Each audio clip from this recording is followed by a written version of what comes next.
అంటే సీఎం రమేష్ లాంటి వాళ్ళు అలాంటి వాళ్ళు వెళ్తే బయట నుంచి వచ్చినట్టు. మేము ఎక్కడ పుట్టి పెరిగిన వాళ్ళం కదా, మేము లోకలేం కదా, మేము ఎక్కడే పుట్టి పెరిగాము, ఈ ప్రాంతంలో పెరిగాము, ఈ ప్రాంతంలో శాసనసభ్యులు పనిచేసాం, ఇక్కడే చదువుకున్నాం, అన్ని ఇక్కడ చేసిన వాళ్ళం. మేము బయట వాళ్ళు ఎలా అవుతాం?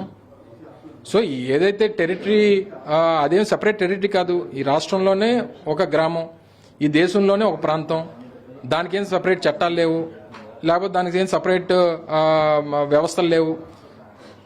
ఈ రకమైనటువంటి ధోరణి వెళ్ళినప్పుడు సహజంగా అక్కడ మరింత ఎంత అణిచివేతకు గురి చేయాలనేటువంటి ప్రయత్నం చేస్తే అంత తిరుగుబాటు వస్తుంది. దానివల్ల ప్రభుత్వానికే నష్టం. సో దయచేసి ఇవి గమనించి మేము మాత్రం వచ్చేమడుగుతాం, మిమ్మల్ని అడుగుతాం, మిమ్మల్ని డిమాండ్ చేస్తాం, వారి కోరికల్ని నెరవేర్చమని అడుగుతాం. అంతకుమించి అక్కడేం ఫైటింగ్ చేయడానికో లేకపోతే ఇంకోటి చేయడానికో కాదు కదా. వారి ప్రజలు ఏదైతే కోరుకుంటున్నారో ఆ కోరికను నెరవేర్చమని చెప్పి కోరడానికి వెళ్తున్నాం. వారికి మీకు మేము తోడుగా ఉన్నాం అన్నటువంటి ఒక భరోసాను ఇవ్వడానికి వెళ్తున్నాం.